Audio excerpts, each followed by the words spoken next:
Ito ang mainit na balita na siyang dapat malaman ng taong bayan at tila usap-usapan ngayon sa mundo ng social media. Tila mas lalo pang uminit ang bangayan sa Senado nang muling magkaharap sina Senator Dante Marcoleta at Senator Ping Lacson. Sa naging plenaryo sa Senado, iginit ni Lacson na masyado na siyang pinepersonal ni Marcoleta na anyay noong una ay kanya lamang itong pinapalampas, ngunit may pagkakataon umanong tila sumusobra na daw ito, kaya't sa pamamagitan ng privilege speech ay rumesbak ito sa mga paratang sa kaniya ng senador. Ngunit imbis na sagutin ng personal na atake, dumipensa si Marcoleta na matagal na anyang nagtataka ang mga Pilipino sa kinikilos nitong si Lacson dahil sa dinabi-dami ng ebidensya at testimonya ng mga nagdadawit kay Pangulong Bongbong Marcos at former Speaker Martin Romualdez ay bakit hindi pa rin ito naiimbestigahan. Maging ang taong nooy malalapit sa Pangulo katulad na lamang ni ex-USEC Adrian Bersamin at former Ilocos Sur Governor Chavit Singson na kahit na isinapubliko na ang kanilang mga nalalaman at voluntaryo pang nagsisiwalat ng katotohanan ay hindi pa rin ipinatawag ni Lacson, kaya't kahit ang mga normal aniyang mga Pilipino ay magtataka sa kaniyang mga ikinikilos dahil sa dami ng taong nagpapatunay na dawit ang Pangulo at mga kaalyado nito sa trilyong pisong nawawala sa gobyerno ay hindi pa rin malinaw kung sino nga ba ang dapat managot dito. At para sa buong detalye ng balita, narito't panoorin pa natin ang full video. Pangako itong si Lacson at alam natin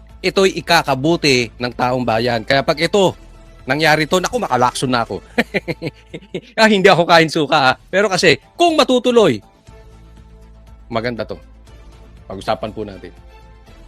Binulungan ako ni Senator Lacson. Oh, ano? Yes daw. Kailan po kaya, Mr. President, mag-uumpisa? Ay, hindi ko na po alam yun. Kasi po, kung yes, bitin na naman po, Mr. President. Ayoko pong mabitin ng taong bayan, Mr. Ayoko mabitin ng tao. Siyempre, ayoko yung nabibitin ako. Kayo ba? Ha? Meron bang may gusto sa inyong mabitin? Lalo na yung mga kalalakihan, ayaw nabibitin yan. Di ba? Hindi, sa pagkain, di ba? Bitin na ang taong bayan. Saan? Kasi nangako ito si Pinky Lacson, iimbestigahan na yung 18 Marines. 18 ex-Marines. Ang tanong, kailan? Yun ang tanong ni Marcoleta, kailan? President. Kaya gusto ko pong malaman, kailan, anong oras, tuloy-tuloy po ba para sa ganun? Ay mapayapa naman ang kalooban ng ating mga kababayan. Mr. President, may I respond? Yes, Senator Lacson. Isa lang po ang pakiusap ko, baka pwedeng pirmahan niyo muna yung partial committee report. Ayun! Kasi, di ba, meron na silang investigasyon patungkol sa ghost projects. Walang gustong pumirma. Okay? Suwitik din to si Lacson, di ba? Iimbitahan niya, itutuloy yung Blue Ribbon investigation patungkol sa ghost projects. Madadamay itong mga Marines, pero pirmahan muna. Ang problema, pag pinirmahan niya, it is as if tapos na yung investigasyon. Di ba? Suwitik din. Ano man tawag magandang word bukod sa suwitik? Mandarambo? Hindi Tuso. Ayan, tuso din di ba?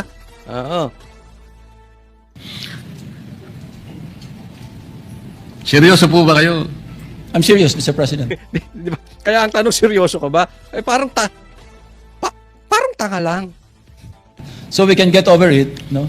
Because that is a partial. Move forward. Yes, that's a Partial, and then you can move forward to the next one. That's correct, Mr. President. Paano? Tingnan nyo obserbahan nyo po si Tito Soto. Ang bihira.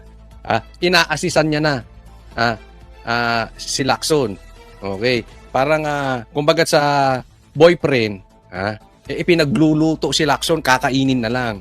Ito, Pinky Lacson, kainin mo ko. Kainin mo ang pinagluto ko sa iyo, ganon.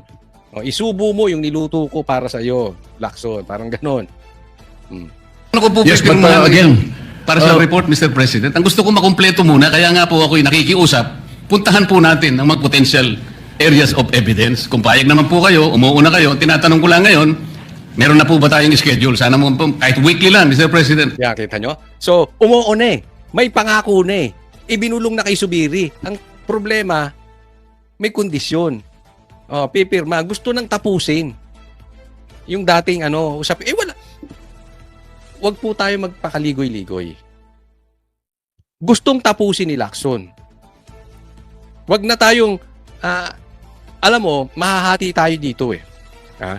Marami pong nagsasabi, tinalo ni Lacson sa debate si Marcoleta. Marami namang nagsasabi na si Marcoleta talagang dinurog si Lacson. No, maraming ganun eh. Depende kung nasa ang side ka. Meron siyempre, na kahit kitang-kita, ako sa aking tingin lang talagang durog na durog si Lacson dito. Pero siyempre, hindi aaminin yan nung makabongbong Marcos. Dahil siyempre, may panig sila dito. Alam nila na pinoprotektahan ni Lacson si Bongbong Marcos. Kaya nga doon pa lang alam na natin eh. Anong side meron itong si Lacson tsaka si Tito Soto. Diba? Doon pa lang kitang-kita na po natin. Pero, eto, bukod doon sa usaping sino ang nanalo sa debate na yan, si Lacson o si Marcoleta, dapat ang usapin, may nangyari ba doon sa investigasyon? Anong sabi ni Bongbong Marcos? Maraming makukulong. Lintik na yung mga pinupuntahan ng ebidensya ngayon laya. Sino lang nakulong? Si Bong Revilla, na wala namang kinalaman sa flood control projects, wala namang kinalaman sa ghost projects. Ginawang sacrificial lamb si Bong Revilla. Hindi yan ang gusto ng taong bayang makulong. Sa madaling salita, meron na bang malinis o tagumpay na solusyon na nangyari? Wala eh. Tapos gusto nyong pirmahan para tapos na yung investigasyon na yon. Move forward tayo, bagong investigasyon. Ano kayo, hilo? Walang pinatunguhan? Tapusin na po natin ito. I believe that the Committee on Rules should tackle that particular question because today I found out that those members, those so-called ex-military soldiers that you're mentioning and the people behind it, some members of Congress filed a case of cyber libel on them. Okay, kita nyo na ha. Okay. Sinong nakapanood ng vlog ko kagabi? O kahapon? Diniscuss ko yan. Di ba nagdemanda si De Lima? Alam naman natin yung demanda ni De Lima, hilaw na hilaw. At matagal pa. Wala namang nasusolusyonan na mabilisan sa libel, it will take years. Pero anong sinabi ko sa inyo? Itong demanda ni De Lima ay para lang mahinto ang investigasyon dito sa Senado. Kasi pag nakademanda na, sasabihin, hindi na namin pwedeng pag-usapan. Kasi sub judice. Bawal po yun sa korte. So, hindi na pwedeng imbestigahan. Yan yung sinasabi ni Tito Soto. Kita nyo na. Nakikita nyo yung direksyon nila. Kaya agad-agad nagdemanda tong mga animal na ito. Kaya ako walang karespe-respeto dyan kila De Lima. Oo, karapatan niya, pero alam naman natin saan ang patunguhan eh.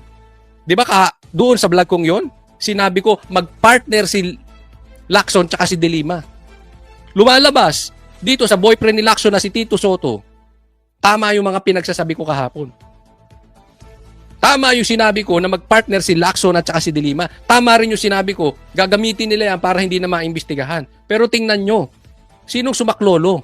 Kasi nangako na to si di ba? Nangako na si Lacson. Pero ang tanong na lang kailan? Anong oras? Bigla namang bumabawi to si Tito Soto, pambihira. Ginagawa niyong circus yung Senado. Ginagawa niyong comedy bar yan. Ano ba yan, Tito Soto? Halatang-halata kayo. And therefore, I think the Committee on Rules should check first whether we can call a hearing on that particular issue kung ganong mayroong kaso at mayroong ongoing case. Anong style niya? May tatanungin pa. So patatagalin. Di ba? Yan naman ang style nila eh. Delaying tactic. Yan naman ang style nila eh. Wag maimbestigahan. So I suggest that your question and the privilege speech and the ensuing debates thereafter be referred to the Committee on Rules. I would like to entertain a motion to that effect, Mr. Majority Leader. I don't think we can answer the question of Senator Marcoleta now because of that particular... Kasi hindi na daw nila masagot yung tanong ni Marcoleta. Kasi ang tanong lang ni Marcoleta, kailan? Anong oras? Bakit? Kasi alam niya to si Pinky Lacson, bakla. Nangangako yan ng nangakako na ipapatawag. Hindi naman natutupad. Mamaya bibigyan ko kayo ng halimbawa. Di ba? So, dapat dikdikin na ni Marcoleta. Ngayon pa lang. Kasi mawawala na naman yan. Si Pinky Lacson, bukod sa pagkabakla, etong si Pinky Lacson, mana kay Bongbong Marcos. Ano? Puro lang pangako. Mag-amo nga yung dalawa. Wala namang natutupad. Issue. Dahil po ba, Mr. President, merong nagsampa ng demanda doon sa mga taong inakala nating makakatulong sa atin? Magiging sagwil na yon para hindi natin sila tawagin. So, ibig sabihin, pwede palang i-demanda na lang at ang gustong magkukusa na pumunta rito. Tapos na tayo. I cannot answer your question. That's the reason I'm saying that we should ask the Committee on Rules to rule on that. You can be right, you can be wrong. But I do not want to answer you and tell you that you are right and that we can do that. Hindi kasi, bakit I don't wanna answer you. Hindi naman ikaw ang tinatanong si Pinky Lacson. Diba? Ganyan kayo pag nasusukol lang isa't isa sa inyo eh. Nung nasusukol yung testigo ni Pinky Lacson, sinong sumasagot si Pinky Lacson? O di sana hayaan mo lang munang sumagot si Pinky Lacson. Ikaw sumasagot eh. Hindi kasi, alam mo, malaki problema natin sa ganitong Halimbawa, meron talagang kaso. At dapat ipatawag sa Senado. Magdidemanda na lang. Yan ang punto ni Marcoleta. Magdidemanda ka na lang. Hindi ka na pwede ipatawag. Better that we have the Committee on Rules decide. You are a member of the Rules Committee. Why don't you take it up? That is the best thing to do. Kaya lang tatagal. Di ba? For the meantime, ginigisa na ng NBI itong Marines. For the meantime, nauubos ng kaban ng bayang kakanakaw dito sa Ghost Projects. Postpone kayo. Pag may ipapatawag na, meron namang lalabas. Yung notaryo. Tapos, pagkatapos na okay na yung notaryo, meron na naman kayong ilalabas. Kung ano-ano na naman. Tapos, hindi matuloy. Hanggang sa, ang tagal na niyang Ghost Projects na yan.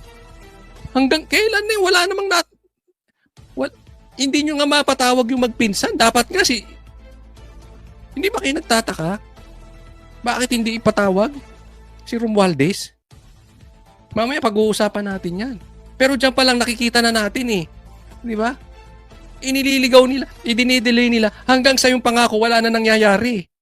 Hindi na napatawag si Romualdez. Yan ay malaking halimbawa na hindi po pwedeng pagpabukas parati ang Tito Soto.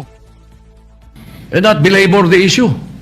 Majority Leader. Mr. President, I am not belaboring the issue. Kasi po, sumagot na si Senator Lacson. Oo nga. May pagpayag na po.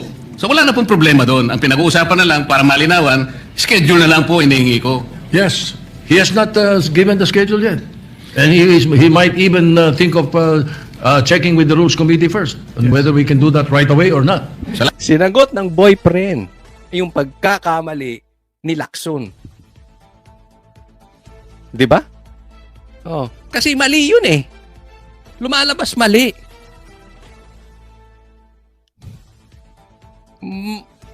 Yung pagpangako ni Lacson. Kasi nga umuuna, schedule na lang pinag-uusapan eh. Sinasabi ni Tito, hindi, posible pa nga niyang baguhin yan. Nakita niyo yung karakas na itong dalawang mag-boyfriend? Buisit eh, no? Next po. Ito po yung sinasabi natin kanina na sasabihin nyo, papatawag, hindi naman napapatawag. Puro lang announcement eh. Di ba, gawain din ni Boying yan, Mr. Announcement, announce, hindi naman nangyayari. Ganyan din to si Lacson. So, announce niya, papatawag niya yung Marines, hindi naman nangyari. Ito, halimbawa, kaya naiintindihan natin kung bakit pinipiga ni Marcoleta na, sige, pumayag ka na ipatawag yung Marines. Bigyan mo kailan ba, anong oras, anong araw. Bigyan na natin ng schedule. Di ba? Tingnan natin to. Na talagang get to the bottom of this issue. Pero bigla po nawala eh. Ano po magagawa ko? Bigla daw nawala yung ipapatawag. Ano magagawa niya? Sir President, wala nga pong nakasulat doon sa transcript tungkol nga po doon sa binanggit niya sa plenary na pangalang Adrian Bersamin. Paano nga pong mababanggit doon, Mr. President? Hindi nga niya pinatawag eh. Ayun, di ba? Wala sa transcript. Sinasabi. Paano mapupunta hindi mo pinatawag? Dapat pinatawag yung Bersamin na yan. Sangkot yan eh. Kaya nga, inalis pa nga yan eh. Samantalang dapat nang ipatawag, siya mismo ang nag-highlight. Isip-isipin po ninyo, nagawa po ni Senator Lacson na isama sa plenary debates ng ating 2026 budget. ganun ka-importante ang bahagi na yon, Mr. President? Hindi ba dapat? Ipinahayag mo yun eh. Malaking bagay yun. Ibinulgar mo pa nga eh. There are 2 public officials I will reveal this morning. Ganun lang. Ba't hindi mo pinatawag? Kung pinatawag mo yun, malinaw na malinaw, nalagay sana sa transcript. Yun. Di ba? Pinagmalaki mo. Naalala nyo yung ano na yan? Merong lalabas na 2. Oh, malaking partisipasyon dito sa Ghost Projects. Oh. Hindi naman pinatawag. Sinama pa niya doon sa kanilang diskusyon patungkol sa 2026 budget. Ibig sabihin, ganun ka-importante. Pero hindi niya pinatawag. Nakikita nyo kung paano nililigaw yung taong bayan. Bakit kasi nila binabanggit sa media? Dahil sa media, kunwari, ginagawa nila yung trabaho nila. Kunwari, wala silang pinagtatakpan. Ilalayo nila kay Bongbong Marcos. Ilalayo nila kay Tambaluslos yung usapin. Ibibintang kung kani-kanino. Pero hindi ipapatawag. Bakit? Kasi magigisa. Pag pinatawag mo dyan, maituturo si Bongbong Marcos at si Tambaluslos. Maituturo yung magpinsan. Iyan ang iniiwas nila. So, ibibintang nila sa iba, tapos tago na kayo. Aalisin kayo sa posisyon ninyo. Aalisin kayo bilang sekretary. Pero hindi na namin kayo patatawag. Umalis na kayo ng bansa kung gusto ninyo. Ganun ang style. Ganyan ang ginawa nila kay Saldico. Ayaw nga pauwiin di ba? Sinabihan diyan ka na lang. Kaya pala diyan, ididiin sa kanya. Pero hindi ka pa uuwiin kasi makukwestiyon ka rito. At pag napiga ang petlog mo, napiga ka, lalabas ang totoo. Sinong totoo? Yung amo ni Lacson. Na sino? Yung magpinsan. Ganun lang naman ang ibig sabihin eh. Sa mga tweet, iniwasan po, Mr. President, para hindi malagay sa transcript. Pagkatapos ikakatwiran po ninyo. Kung nasa transcript, di sana, pinatawag ko. Baliktad po ang ginawa ninyo, Mr. President. Katulad din po sa 30, Nara Straits of South Ports. Ilan po yung binanggit ng mga tao doon? Hindi ko po sinasabing totoo yun, pero for purposes of the inquiry and investigation, kung talagang ganun, kalawak ang inyong pananaw. Dahil pati nga po yung pagpunta ni Gutesa, pati CCTV po pinakita ninyo. And dami po sana ng pagkakataon na nakita sana lahat ng mga binanggit ni Saldico na mga ginamit na sasakyan. Makikita doon sa pagitan ng alas 9 hanggang alas 10 ng umaga. Di ba? Okay. Putulin natin dyan. Si Lacson, matindi mag-imbestiga. Yung CCTV nga ni Gutesa sino nag-imbestiga nun? Si Lacson o opisina niya? O may nagbigay sa kanya? In short, nag-iimbestiga sila. Bakit si Gutesa naimbestigahan? Yung mga dapat ipatawag, ayaw ipatawag. Iniimbestigahan nga. Itong 18 Marines, pinaiimbestigahan to. Mamaya papakita ko sa inyo. Involved pati NBI. Di umano. Pero hindi mo naman pinapatawag. Ayaw nyo namang ipatawag. Bakit? Lalabas ang totoo. Tawagin natin yung kung sino man yung security agency doon. Pero mo, ang daming dapat ipatawag. Sinong pinatawag ni Lacson? O yung 2 kasambahay, di umano. Para anong sinabi? Hindi bahay yun ni Romualdez. Nakita nyo? Yung hindi dapat ipatawag, pinatawag. Yung dapat patawag, ayaw ipatawag. At yung ipinatawag nila, kinampihan pa si Romualdez. Kung saan yung bahay sa Forbes na yon na binabanggit ni Gutesa at ngayon ay binabanggit din ng mga 18 Marines, hindi raw bahay. Nire-review ko yung mga video ng simula nang nag-share ng Blue Ribbon Committee si Senator Lacson, na, di ba, kinuha nila yan kay Senator Marcoleta nung nagpalit sila ng Senate President. Tila napaka-personal naman ng mga tira ni Senator Ping Lacson kay Senator Marcoleta. Ang gusto lang naman natin ay may manindigan dyan na senador para sa atin. Na kung hindi ka man sang-ayon sa kanya, ay sasabihin mo na, hindi ako sang-ayon sa kanya, pero mabuti na rin yung may